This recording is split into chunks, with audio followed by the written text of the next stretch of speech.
محمد علی جناح نے انگریزوں کی ہندوستانی باشندوں کے ساتھ بدسلوکی، ہتک عزت اور امتیازی سلوک کے خلاف آواز بلند کی۔ انگلستان میں قیام کے آخری دنوں میں ان کے والد جناح پونجا کا کاروبار تنزلی کا شکار ہو کر تباہ ہو گیا۔ انہوں نے ان حالات کا جواں مردی سے مقابلہ کیا اور ہندوستان واپس تشریف لے آئے۔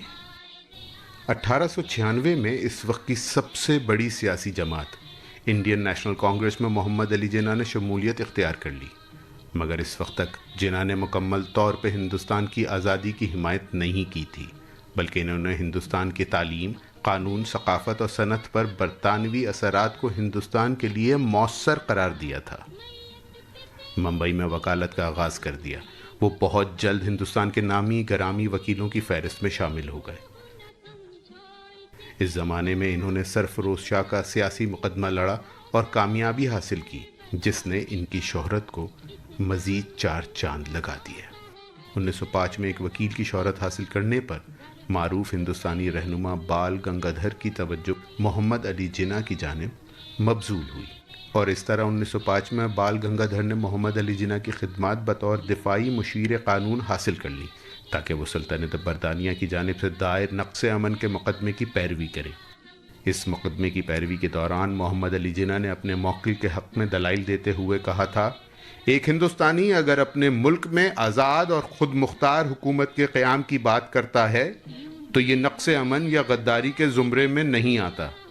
بال گنگادھر کو مقدمے میں قید بامشقت کی سزا کا سامنا کرنا پڑا۔ محمد علی جناح کی کوششوں کے مثبت نتائج برآمد ہونا شروع ہوئے اور سندھ ہرسٹ کمیٹی بنائی گئی، جس نے دھارا دھند ملٹری اکیڈمی کے قیام میں بنیادی کردار ادا کیا۔ پہلی جنگ عظیم کے دوران محمد علی جناح نے دیگر ہندوستانی ترقی پسندوں کے ہمراہ برطانوی حکومت کی حمایت کی کہ شاید اس طرح ہندوستان کو سیاسی آزادی نصیب ہو، مگر ایسا نہ ہوا۔ مہاتما گاندھی کی ہندو پرست پالیسیوں نے محمد علی جناح کو کانگریس چھوڑنے پر مجبور کر دیا۔ 1906 میں محمد علی جناح نے ڈھاکہ میں نواب سلیم اللہ کے گھر میں بننے والی آل انڈیا مسلم لیگ میں بھی شمولیت اختیار نہیں کی۔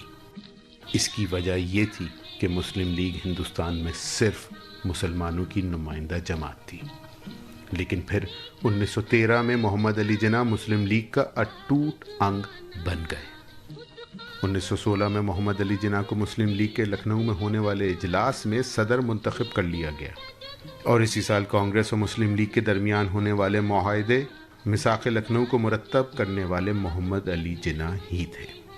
اس معاہدے کی روح سے ہندو اور مسلمان برطانیہ سے آزادی اور خود مختاری حاصل کرنے کے لیے ایک پلیٹ فارم پر متحد ہو سکے۔ ہندوستان میں بہت جلد آل انڈیا مسلم لیگ ایک اہم سیاسی جماعت بن کر نمودار ہونا شروع ہو گئی، اور رفتہ رفتہ تمام مسلمانوں کی نمائندہ جماعت ثابت ہونے لگی۔ محمد علی جناح ہندوستان کی سماجی اور سیاسی حقائق سے پوری طرح واقف تھے۔ وہ چاہتے تھے کہ بر صغیر کے لوگ بھی ترقی کی راہ پر گامزن ہو جائیں۔ سیاسی مصروفیات کی وجہ سے محمد علی جناح کی نجی زندگی شدید متاثر ہوئی۔ ایم ای بائی کے بعد 1918 میں پارسی خاتون رتن بائی سے دوسری شادی کی، جو اسلام قبول کرنے کے بعد مریم جناح کے نام سے پہچانی جانے لگی، جن سے ان کی ایک بیٹی پیدا ہوئی جس کا نام دینا رکھا گیا۔ 1929 میں رتی جناح کا بھی انتقال ہو گیا۔ محمد علی جناح نے مارچ 1929 میں نہرو رپورٹ کے جواب میں دہلی میں ہونے والی آل انڈیا مسلم لیگ کے اجلاس میں 14 نکات پیش کیے۔ یہ نکات ایک ایسی آزاد ریاست کے قیام کا تصور تھا